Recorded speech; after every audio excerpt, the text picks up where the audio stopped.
বাবা তুমি কি এই গ্রামে নতুন আর এইদিকে কই যাইতেছো? ওই নারী আমাকে মোহিত করেছে। যাইও না বাবা, এর রূপ দেখিয়া গ্রামের প্রায় বেশিরভাগ মানুষ কমাই চইলা গেছে। এতই রূপবতী নাকি ওই নারী? আচ্ছা ওর নাম কি?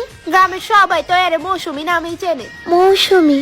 আচ্ছা আপনি কি ওকে কোনোদিন বিনা ঘুমটায় দেখেছেন? ও ঠিক দেখতে কেমন? আমারও তো শখ নাই বাপু কমাই যাওয়ার। আমার আছে, ওকে আমার চাই। মৌসুমী একা একা রূপসী একা একা, মৌসুমী